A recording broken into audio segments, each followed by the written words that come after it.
கீதம் கீதம் ஜெய ஜெய கீதம் கை கொட்டி பாடிடுவோம். இயேசுராஜன் உயிர்த்தெழுந்தார் அல்லேலூயா ஜெயம் என்று ஆர்ப்பரிப்போம். இயேசுராஜன் உயிர்த்தெழுந்தார் அல்லேலூயா ஜெயம் என்று ஆர்ப்பரிப்போம். வேண்டாம் வேண்டாம் அழுதிட வேண்டாம் ஓடி உரைத்திடுங்கள். வேண்டாம் வேண்டாம் அழுதிட வேண்டாம் ஓடி உரைத்திடுங்கள். தாம் கூறின மாமரை விட்டன கல்லறை கோங்கல் கலிலேயாவுக்கு. தாம் கூறின மாமரை விட்டன கல்லறை கோங்கல் கலிலேயாவுக்கு. கீதம் கீதம் ஜெய ஜெய கீதம் கை கொட்டி பாடிடுவோம். இயேசுராஜன் உயிர்த்தெழுந்தார் அல்லேலூயா ஜெயம் என்று ஆர்ப்பரிப்போம். இயேசுராஜன் உயிர்த்தெழுந்தார் அல்லேலூயா ஜெயம் என்று ஆர்ப்பரிப்போம். வாசல் நிலைகளை உயர்த்தி நடப்போம் வருகிறார் ஜெய வீரன். வாசல் நிலைகளை உயர்த்தி நடப்போம் வருகிறார் ஜெய வீரன். நம்மேல வாத்தியம் கைமணி பூரிகை எடுத்து முழங்கிடுவோம். நம்மேல வாத்தியம் கைமணி பூரிகை எடுத்து முழங்கிடுவோம். கீதம் கீதம் ஜெய ஜெய கீதம் கை கொட்டி பாடிடுவோம். இயேசுராஜன் உயிர்த்தெழுந்தார் அல்லேலூயா ஜெயம் என்று ஆர்ப்பரிப்போம். இயேசுராஜன் உயிர்த்தெழுந்தார் அல்லேலூயா ஜெயம் என்று ஆர்ப்பரிப்போம். ஆண்டவராகிய இயேசு கிறிஸ்துவின் இனிய நாமத்தில் இந்த ரெசரக்ஷன் டே உயிர்த்தெழுதல் நாளில் பார்த்து கொண்டிருக்கவங்க ஒவ்வொருவருக்கும் எங்கள் சபையின் சார்பாக வாழ்த்துக்கள் சொல்லி வரவேற்கிறோம். விசேஷமாக இந்த அருமையான நாள் உலகமெங்கும் ஒரு விசேஷித்தமான ஒரு நாளாய் செலிப்ரேட் பண்ணி கொண்டிருக்கோம். கிறிஸ்தவர்களுக்கு கிடைத்த ஒரு பெரிய மகிமை, நீங்களும் நானும் ஆராதிக்கிற தேவன் ஜீவன் உள்ளவர். இஸ்ரேல் தேசத்தில் நீங்கள் பார்ப்பீர்கள் என்றால் அவர் அடக்கம் பண்ணின இடத்துல இஸ் நாட் இயர் இஸ் ரிசன் அப்படின்னு எழுதப்பட்டிருக்கும். அவர் இங்கே இல்லை, அவர் உயிர் தெழுந்தார் என்று சொல்லப்பட்டிருக்கும். ஏன் இதை சொல்கிறேன் என்றால், நம்முடைய சூழ்நிலைகள் மத்தியில் கர்த்தர் ஒருவர் இருக்கிறார். அவர் ஜீவனுள்ளவராக இருக்கிறார். உங்களுக்காக எனக்காக பரிந்து பேசக்கூடியவராக இருக்கார். உங்களுக்காக எனக்காக இந்த பூமியிலே தன்னுடைய அன்பை வெளிப்படுத்தும்படியாக கிறிஸ்து பிதாவானவர் தன்னுடைய ஒரே பேரான குமாரனை இந்த பூமிக்கு அனுப்பினார். வந்த நோக்கம் என்ன? நீங்களும் நானும் ரட்சிக்கப்பட வேண்டும் என்பதற்காக தன்னையே சிலுவையில் ஒப்பு கொடுத்தார். ஒப்பு கொடுத்தது நம்ம 3 நாளுக்கு முன்பாக குட் ஃப்ரைடே அன்னைக்கு அந்த நாளை கொண்டாடினோம். தேவன் நமக்காக வெளியேற பெற்ற ரத்தத்தை சிந்தி அவர் மரித்து 3ஆம் நாள் உயிரோடு எழுந்தார் என்று சொல்லி இந்த நாளில் அந்த ரெசரக்ஷன் டேவை நம்ம செலிப்ரேட் பண்ணுகிறோம். இந்த செய்தியை கேட்டுக்கொண்டிருக்கவங்க ஒவ்வொருவருடைய வாழ்க்கையிலும் தேவன் பெரிய காரியங்களை செய்ய வல்லமையுள்ளவர். அந்த உயிர்த்தெழுதலின் வல்லமை உங்களுடைய சூழ்நிலைகளையும் உங்களுடைய பிரச்சனைகளையும் உங்களுடைய செத்த சரீரத்தையும் மாற்ற வல்லமையுள்ளவர். வேதத்தில் வாசிக்கலாம். யோபு எழுதின சரித்திர புஸ்தகம் 19ஆம் அதிகாரம் 25-27 வாசிக்க கேட்போம். என் மீட்பர் உயிரோடு இருக்கிறார் என்றும் அவர் கடைசி நாளில் பூமியில் மேல் நிற்பார் என்றும் நான் அறிந்திருக்கிறேன். இந்த என் தோல் முதலானவைகள் அழுகி போன பின்பு நான் என் மாம்சத்தில் இருந்து தேவனை பார்ப்பேன்.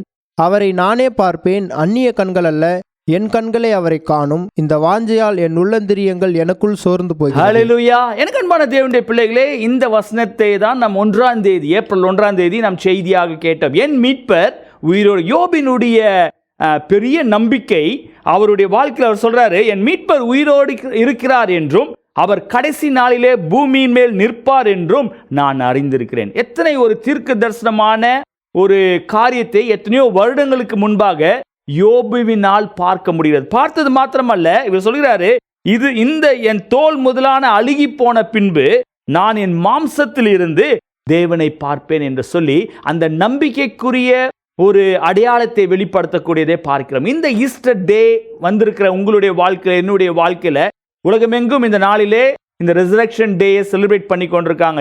ஏனென்றால் கிறிஸ்துவானவர் மரித்த வண்ணமாய் இல்லாதபடி அவர் உயிரோடு எழுந்தார் என்று சொல்லி நாம் பார்க்கிறோம். இங்கு யோபினுடைய விசுவாசம் எப்படியாக காணப்படுகிறது? என் மீட்பர் உயிரோடு இருக்கிறார். அவருடைய வாழ்க்கையில் உங்க எல்லாருக்கும் தெரியும், இதுக்கு முன்பாக 18 அதிகாரங்களை நீங்கள் படித்து பார்ப்பீர்கள் என்றால், இதே 19ஆம் அதிகாரத்தின் 24ஆம் வசனம் வரை வாசித்து பார்ப்பீர்கள் என்றால், அவருடைய வாழ்க்கையில் எத்தனையோ அப்ஸ் அண்ட் டவுன்ஸ். அவர் நீதிமானாய் இருந்தார், தேவன் அவரை குறித்து சாட்சி கொடுக்கிறதை பார்க்கிறோம். அப்படிப்பட்டவர் எல்லாவற்றையும் இழந்து, அவருடைய சரீரத்தில் பலவீனங்கள், அவருடைய ஆஸ்தியை இழந்து விட்டார். எல்லாமே நம்பிக்கையற்று இருக்கிற ஒரு நேரத்தில் அவருக்குள் இருக்கிற ஒரே ஒரு நம்பிக்கை, என் மீட்பர் உயிரோடு இருக்கிறார் என்று சொல்லி. இந்த செய்தியை கேட்டுக்கொண்டிருக்க உங்களுடைய வாழ்க்கையில், என்னுடைய வாழ்க்கையில் இப்படியாக நான் போட்டிருக்கேன், ஆர் யூ ஃபேசிங் ட்ரபிள்? நாம் பிரச்சனையை சந்தித்து கொண்டிருக்கிறோமா? அந்த இடத்துல, அந்த பிரச்சனையின் மத்தியில நமக்கு ஒரு நம்பிக்கை இருக்கும் என்றால் அது கிறிஸ்துவானவர் மூலமாய் வரக்கூடியதா இருக்கிறது. அது மாத்திரமல்ல, are you overwhelmed with chaos? நம்ம ஒருவேளை அநேக விதமான குழப்பத்தின் மத்தியில, பிரச்சனைகள் மத்தியில, அநேக பாடுகள் மத்தியில கடந்து போகும்போது நமக்கு சமாதானத்தை கொடுக்கிற தேவன் அவர் உயிரோடு இருக்கிறவராய் காணப்படுகிறார். அது மாத்திரமல்ல, when you are facing the huge battle, ஒருவேளை பெரிய போராட்டத்தை நாம் சந்திக்கும் போது அந்த இடத்துல உங்களை வெற்றி சிறக்க பண்ணக்கூடியவராய், there is a victory, உங்களுக்கும் எனக்கும் ஜெயத்தை கட்டளையிடக்கூடிய உயிருள்ள தேவன் அவர் இன்றைக்கும் ஜீவனுள்ளவராக இருக்கார். ஒரு சில வசனங்களை வாசிக்கலாம். வாசிங்க, எபிரேயர் 10ஆம் அதிகாரம் 22ஆம் வசனத்தை வாசிக்கலாமா? எபிரேயர் 10:22. துர்மனசாட்சி நீங்க தெளிக்கப்பட்ட இருதயமுள்ளவர்களாயும் சுத்த ஜலத்தால் கழுவப்பட்ட சரீரமுள்ளவர்களாயும் உண்மையுள்ள இருதயத்தோடும் விசுவாசத்தின் பூரண நிச்சயத்தோடும் சேர கடவோம். ஹல்லேலூயா. விசுவாசத்தின் பூரண நிச்சயத்தோடு சேர கடவோம். ஏன் அவர் இப்படி சொல்றாரு?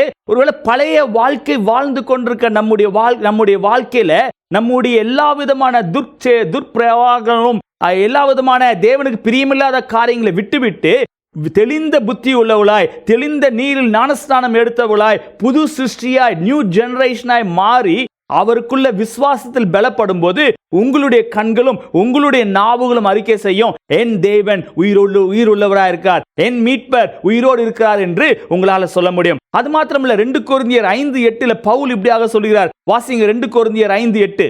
நாம் தைரியமாகவே இருந்து இந்த தேகத்தை விட்டு குடி போகவும் கர்த்தரிடத்தில் குடியிருக்கவும் அதிகமாய் விரும்புகிறோம்.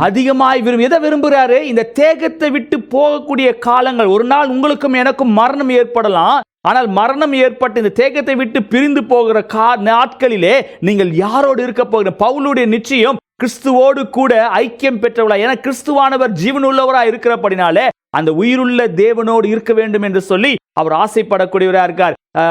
ஆண்டவராய் இயேசு கிறிஸ்து பூமியில ஊழியம் செய்து கொண்டிருந்த காலத்துல லாசருனுடைய வாழ்க்கையில நடந்த சம்பவத்தை 11ஆம் அதிகாரத்தில் வாசிக்கிறோம். யோவான் 11:25 இப்படியாக சொல்கிறது, நான் உயிருள்ள தேவனா இருக்கிறேன், என்னை விசுவாசிக்கிறவன் இடரான். வாசிக்கலாமா அந்த வசனத்தை?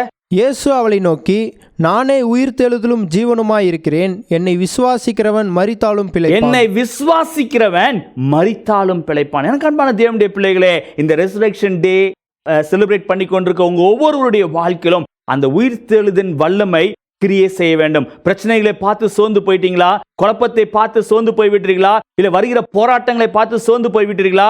உங்களுக்கு ஒரு பெரிய நம்பிக்கை, நீங்களும் நானும் ஆராதிக்கிற தேவன் அவர் ஜீவனுள்ளவராக இருக்கார். எப்படிப்பட்ட சூழ்நிலைகள் வந்தாலும் நம்மை மேற்கொள்வதற்கு அவர் மீட்பர் உயிரோடு இருக்கிறபடினால அந்த தேவனுக்கு நன்றி செலுத்தி, ஆண்டவரே என்னுடைய வாழ்க்கையில என்னுடைய தனிப்பட்ட எல்லா பாவத்திலிருந்து நான் விடுதலை பெற்று மீட்பை பெற்றுக்கொண்டு உமக்கென்று வாழ வேண்டும். என்னுடைய எல்லா சஃபரிங்ஸ் மத்தியில, எல்லா பிரச்சனைகள் மத்தியில, பாடுகளின் மத்தியில என் மீட்பர் உயிரோடு இருக்கிறார் என்று யோபை போல தைரியமாய் நான் சொல்ல வேண்டும். என்னுடைய எல்லா விதமான சூழ்நிலைகள் மத்தியில, என்னுடைய நியாயப்படுத்துகிறவர்கள் மத்தியில நீர் நியாயாதிபதியாக உம்மை விசுவாசிக்கிறவன் மரித்தாலும் பிழைப்பான் என்ற வசனத்துக்கு ஏற்றார் போல என்னுடைய வாழ்க்கையில ஒரு புது சிருஷ்டியாக நான் வாழ எனக்கு உதவி செய்யுங்க என்று சொல்லி கேட்கும்போது நிச்சயமாகவே நம்ம ஒவ்வொருவரையும் தேவன் ஆசீர்வதித்து வழி நடத்த அவர் உண்மையுள்ளவராக இருக்கார். இந்த நாளிலே அப்படிப்பட்ட உயிருள்ள தேவனை ஆராதித்துக் கொண்டிருக்க நம்ம ஒவ்வொருவருடைய வாழ்க்கையிலும் அந்த உயிர்த்தெழுதலின் வல்லமை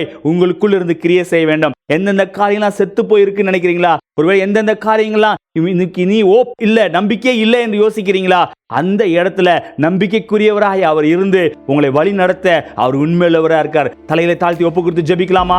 பரலோக பிதாவே, இந்த ஆசீர்வதிக்கப்பட்ட வேலைக்காக நன்றி செலுத்துகிறோம். விசேஷமாய் ஆண்டவரே, இந்த உயிர்த்தெழுதலின் நாளிலே ஆண்டவரே, இந்த செய்தியை பார்த்து கொண்டிருக்க ஒவ்வொருவரையும் ஆசீர்வதிங்க. நாங்கள் சபையாக அவர்களை வாழ்த்தி ஆசீர்வதிக்கிறோம். நீர் ஆசீர்வதிக்க வேண்டுமாய் ஜெபிக்கிறேன். அவர்களுடைய வாழ்க்கையில எல்லா பிரச்சனைகளுக்கும் நீர் முற்றுப்புள்ளி வைப்பீராக. அவர்களுடைய எல்லா விதமான பயத்தை அப்புறப்படுத்துங்க. ஆண்டவரே, அவர்களுக்கு இருக்கிற எல்லா போராட்டத்தின் மத்தியில நீங்க வெற்றியை சிறக்க பண்ண வேண்டுமாய் ஜெபிக்கிறேன். காரணம் யோபே போல ஆண்டவரே, நாங்களும் தைரியமாய் சொல்லத்தக்கதாய் என் மீட்பர் உயிரோடு இருக்கிறார், அந்நிய கண்கள் அல்ல, என்ற சொந்த கண்கள் காணும் என்ற அந்த நம்பிக்கைக்குரியவளாய் வாழ கர்த்தர் எங்களுக்கு உதவி செய்ய வேண்டுமாய் ஜெபிக்கிறேன். எங்களுடைய குற்றம் குறைகள் பாவங்களை நீங்க மன்னித்து ஆண்டவரே, எங்களை சிலுவையில ஆண்டவரே எங்களுக்காக உங்களுடைய விலையேறப்பட்ட ரத்தத்தை சிந்தினது மாத்திரமல்ல ஆண்டவரே, எங்களை மீட்கும்படியாக, எங்களை பிரித்து எடுக்கும்படியாக, எங்களை தெரிந்து கொள்ளும்படியாக நீர் எங்களுக்காக ஆண்டவரே நாங்கள் பட வேண்டிய வேதனையை நீர் ஏற்றுக்கொண்டதை நாங்கள் நினைவு கூறுகிறோம். ஆண்டவரே, நீர் மரித்தவர் மரித்தவனமாய் இல்லாதபடி மறுபடியும் உயிரோடு ஜீவிக்கிறவராய் இந்த நாளிலே பரலோகத்திலே ஆண்டவரே பிதாவானவரோடு வலது பாசில் வீற்றிருக்கிறவராய் எங்களுக்காய் பரிந்து பேசுகிறவராய் இருக்கிறபடினால் நன்றி செலுத்துகிறோம். அப்படியாக செய்யப்படப்படினாலே ஸ்தோத்திரம். பார்த்து கொண்டிருக்க ஒவ்வொருவரையும் ஆசீர்வதிங்க, வழி நடத்துங்க, பெரிய காரியம் நடப்பித்துக் கொடுங்க. இயேசு மூலமாய் ஜெபிக்கிறோம் நல்ல பிதாவே, ஆமென். என் ஆத்துமாவே கர்த்தரை ஸ்தோத்ரி, என் முழுவதுமே அவருடைய பரிசுத்த நாமத்தை ஸ்தோத்ரி. என் ஆத்துமாவே கர்த்தரை ஸ்தோத்ரி, அவர் செய்த சகல உபகாரங்களையும் மறவாதே.